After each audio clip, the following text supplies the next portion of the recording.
Welcome to Manonmani IAS academy.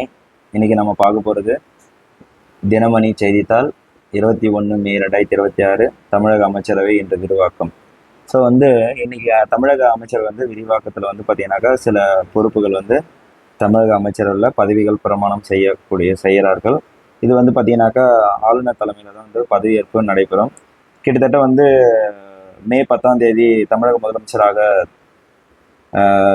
Joseph Vijay பதவியேற்ற பொழுது அவருடன் கூடிய 9 பேர், மொத்தம் 10 பேர் அமைச்சர்களாக பதவியேற்றார்கள். இன்று 21 எம்எல்ஏக்கள் பதவியேற்கிறார்கள். மொத்தம் 33 அமைச்சர்கள் பதவி வகிப்பார்கள் என எதிர்பார்க்கப்படுகிறது. நடந்து முடிந்த தமிழக பேரவைத் தேர்தல் 198 தொகுதி தாவேகாவும், 59 தொகுதி திமுகவும், 47 தொகுதி அதிமுகவும் முன்னிலை வகித்து சட்ட தொங்கு சபை ஏற்பட்டது. இதையடுத்து திமுக காங்கிரஸ் கூட்டணி 5 இடங்கள் ஆதரவு கொடுத்தது. அதை தவிர தலா 2 இடங்களை பெற்றிருந்த இடதுசாரி கட்சிகளான விசிக, ஐயுஎம்எல், ஐயுஎம் இந்த கட்சிகள் எல்லாம் ஆதரவு கொடுத்து தமிழக முதலமைச்சராக திரு ஜோசப் விஜய் அவர்களை தேர்வு செய்தார்கள். மேலும் மற்றும் பிற தகவல்கள் பார்ப்போம். இந்தியா இத்தாலி உறவுகள் பன்மடங்கு மேம்பாடு. இதில் பார்த்தீங்கன்னா பிரதமர் மோடியும், இந்தியாவோட பிரதமர் மோடியும், இத்தாலி நாட்டு பிரதமர் ஜார்ஜியா மெலோனியும் புதன்கிழமை உறுதி கொண்டனர் அப்படின்னு சொல்லி கொடுத்துருக்காங்க. அடுத்தது, தமிழகத்தில் முதல் முறையாக கூட்டணி அரசு.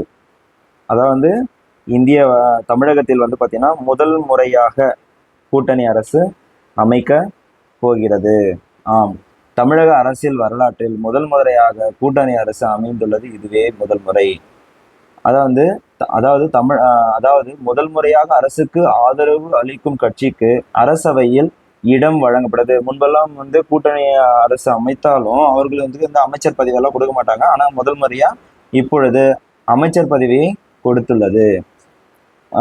இன்று மே 21ஆம் தேதி மறைந்த முன்னாள் பிரதமர் ராஜீவ் காந்தியுடைய 35வது நினைவு நாள் என்பதை இந்த இடத்துல கூறிக்கொள்கிறேன். அடுத்து, தமிழ்நாட்டின் அரசு தலைமை வழக்கறிஞர் விஜய் நாராயணன். அடுத்து, முக்கியமான தகவல் மட்டும் பார்ப்போம். தமிழ்நாடு சிறு குறு மற்றும் சிறு குறு தொழில்கள் சங்கத்தின் தலைவர் எஸ் விஸ்வநாதன். அடுத்து, இன்று மே 21 மேலும் ஒன்று, சமூக சீர்திருத்தவாதி அயோத்திதாச பண்டிதரின் 181வது பிறந்த நாள். அடுத்து,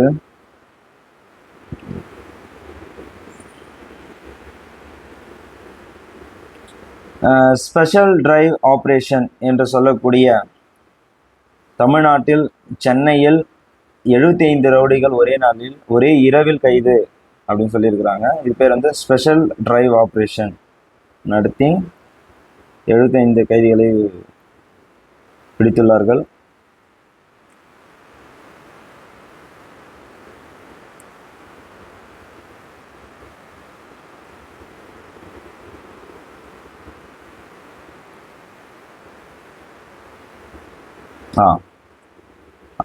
முதல்வர் பதவியேற்றதும்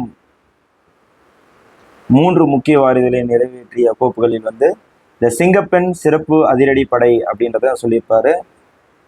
இதற்கு தலைமை தாங்கிய முதல் ஐஜி அப்படின்னு பார்த்தீங்கன்னாக்கா கே பவானீஸ்வரி அவர்களை தான் சாரும். இவர் இதனுடைய தலைவராக செயல்படுவார். இவர் 2013ஆம் ஆண்டு கியூ பிரிவின் முதல் பெண் எஸ்பியாகவும் பணி நியமிக்கப்பட்டுள்ளார். கியூ பிரிவின் முதல் பெண் எஸ்பி அப்படின்னு சொல்லுவாங்க. இப்போ சிங்கப்பெண் அதிரடிப்படை கொண்டு வந்துள்ள தமிழகத்தின் அரசு அதற்கு தலைமை தாங்கி முதல் ஐஜி என்ற பொறுப்பையும் இவர் பெற்றுள்ளார், கே பவானீஸ்வரி.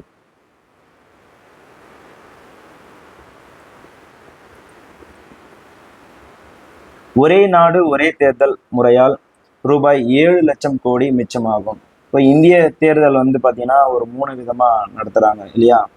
மத்திய அரசு, மாநில அரசு, உள்ளாட்சி. இப்போ இந்த 3 வகையாக பிரிக்கணும் அப்படின்னாக்கா, மத்திய அரசில் இருக்கக்கூடிய நாடாளுமன்றத்தில் மக்களவை, அப்புறம் மாநிலத்தில் அமையக்கூடிய சட்டப்பேரவை, யூனியன் பிரதேசத்தில் அமையக்கூடிய யூனியன் பிரதேசங்கள் மற்றும் உள்ளாட்சி தேர்தல் என 3 கட்டங்களாக தேர்தல் நடத்தப்படுகிறது. அது வெவ்வேறு காலங்களில் நடத்தப்படுகிறது.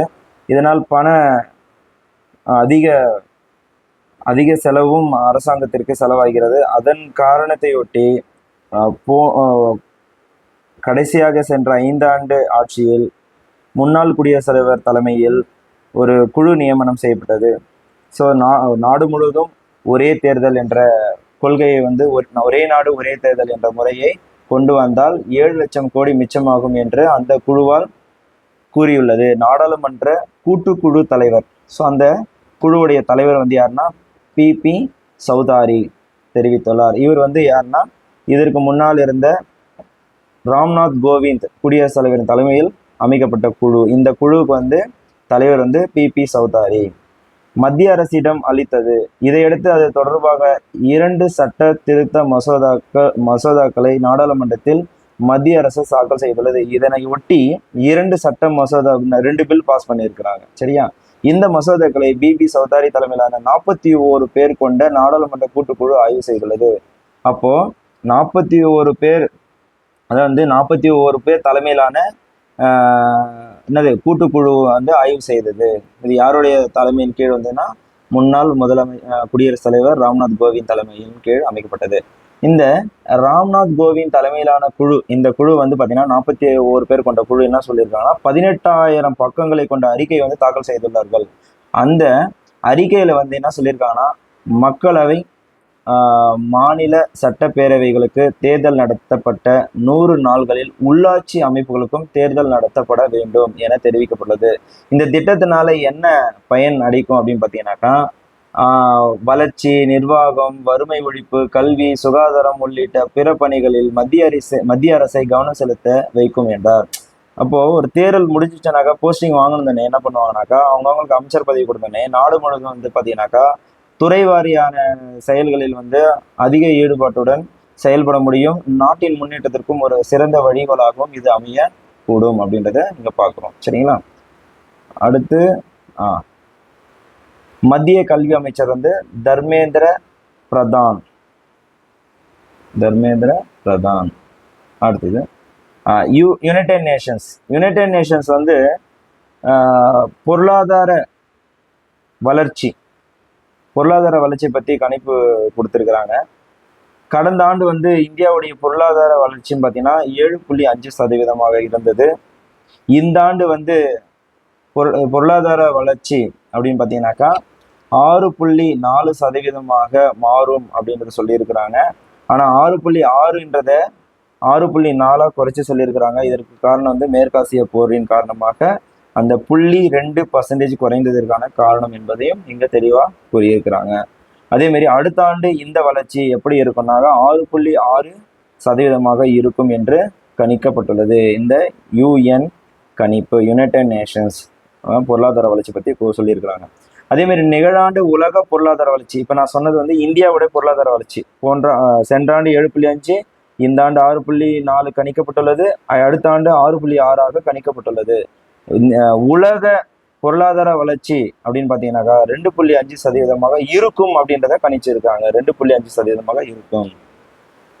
அடுத்தது 100 நாள் வேலை வாய்ப்பு உறுதியளிப்பு 100 நாள் மகாத்மா காந்தி தேசிய ஊரக வேலை வாய்ப்பு உறுதியளிப்பு திட்டம். ஆல்ரெடி வந்து பார்த்தீங்கன்னா 100 நாள் வேலை திட்டம் வந்து இந்தியா முழுவதும் உள்ள கிராமங்களில் செயல்படுத்தப்பட்டு வருகிறது. இந்த 100 நாள் வேலை திட்டம் அப்படின்றது வந்து பார்த்தீங்கன்னாக்கா அந்த சட்டத்துக்கு மாற்றாக 25 நாள் வந்து அதிகரிச்சு 165 நாள் வேலை திட்டம் அப்படின்றத மாத்திருக்கிறாங்க. இந்த திட்டத்துக்கு பேர் வந்து பிபிஜி ராம்ஜி. அந்த 25 நாளை கூடி அந்த திட்டத்தை வந்து மசோதா வந்து கடந்த ஆண்டில் டிசம்பரில் நாடாளுமன்றத்தில் நிறைவேற்றப்பட்டது. அன்றைய குடியரசுத் தலைவர் இப்பொழுது இருக்கிற குடியரசுத் தலைவர் ஒன்றுதான். திரௌபதி முர்மு வந்து ஒப்புதல் அளித்துள்ளார். அது சட்டமாகவும் மாறியது. இந்த இந்த புதிய சட்டத்தின்படி 100 நாள் வேலை திட்டம் 125 நாளாக அதிகரிக்கப்பட்டுள்ளது. சரி, இந்த திட்டத்துல வந்து பாத்தீங்கன்னாக்கா சட்டப்பேரவைகள், அதாவது சட்டப்பேரவைகள் என்றது தமிழ்நாட்டில் அமையப்பட்ட பேரவைகள், அதாவது சட்டப்பேரவைகள் உள்ள மாநிலங்கள் மற்றும் யூனியன் பிரதேசங்களில் இந்த திட்டத்துக்கான நிதியில் மத்திய அரசு 60%ஆகவும் மாநில மற்றும் யூனியன் பிரதேச அரசுகள் 40%ஆகவும் இருக்கும். அதான் வந்து இப்போ ஒரு பேமெண்ட் தராங்கன்னா அதுல 60% வந்து பார்த்தீங்கன்னா மத்திய அரசும், 40% பார்த்தோன்னா மாநில அரசோ இல்லை யூனியன் பிரதேசமோ பொறுப்பேற்றிருக்கும். சரிங்களா? அப்போ வடகிழக்கு மாநிலங்கள், ஸோ வடகிழக்கு மாநிலங்கள் ஒரு 7 மாநிலங்கள் பார்த்துருப்பீங்க. அஸ்ஸாம், அருணாச்சல பிரதேசம், நாகாலாந்து, மிசோரம், திரிபுரா, ஒரு 7 மாநிலங்கள் பார்த்துருப்போம். அப்போ வந்து பங்களாதேஷுக்கு மேலே இருக்கக்கூடிய 7 மாநிலங்கள். அப்போ நாகாலாந்து, மிசோரம், பூட்டான் வராது, அஸ்ஸாம், அப்புறம் வந்து மேகாலயா, இந்த 7 மாநிலங்கள் வரும்.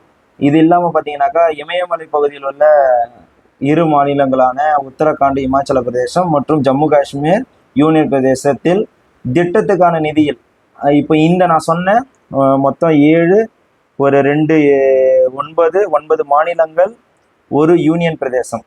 9 மாநிலங்கள், ஒரு யூனியன் பிரதேசம், மொத்தம் 10 இல்லையா? இந்த 10 இடத்துல வந்து பார்த்தீங்கன்னாக்கா இந்த மகாத்மா காந்தி தேசிய ஊரக வேலை வாய்ப்பு உறுதியளிப்பு திட்டத்தில் வந்து பார்த்தீங்கன்னா 90% மத்திய அரசும், 10% அந்த மாநில அரசோ யூனியன் பிரதேசமோ பொறுப்பேற்கும் அப்படின்றத கொடுத்துருக்காங்க. அதே மாதிரி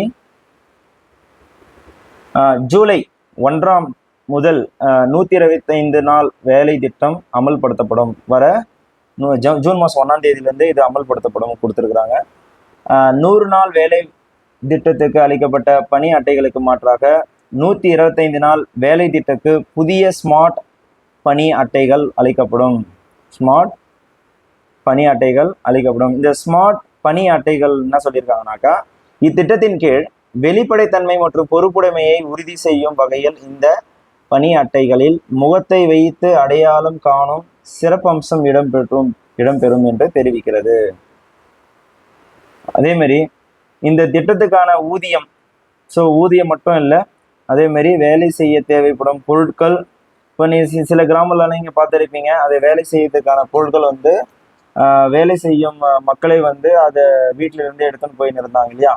அந்த வேலை செய்ய தேவையான பொருட்கள் ஆகட்டும், நிர்வாக கருவிகள் ஆகட்டும் என ஆண்டுதோறும் இதற்கு மட்டுமே 1.51 லட்சம் கோடி தேவைப்படும் என்று மதிப்பிடப்பட்டுள்ளது. அதன்படி பார்த்தீங்கன்னாக்கா மத்திய அரசின் பங்கு மட்டுமே பார்த்தீங்கன்னாக்கா எவ்வளோ? 60% சொன்னோம் இல்லையா? அது வந்து பார்த்தீங்கன்னா 95,692.31 கோடியாக இருக்கும் என மதிப்பிடப்பட்டுள்ளது. இவர் வந்து விமான போக்குவரத்து துறை அமைச்சர் ராம்மோகன் நாயுடு. விமான போக்குவரத்து துறை அமைச்சர் ராம்மோகன் நாயுடு. அடுத்து இந்திய உச்ச நீதிமன்ற தலைமை நீதிபதி சூரியகாந்த். அடுத்து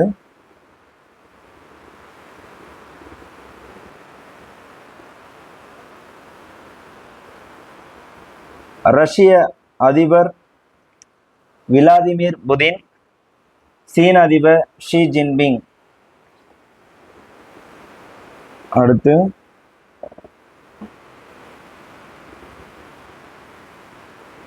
ஆல்ரெடி பார்த்துட்டோம், சமூக சீர்திருத்தவாதி அயோத்திதாச பண்டிதரின் 181வது பிறந்த நாள் இன்று அப்படின்னு பார்த்துருந்தோம்.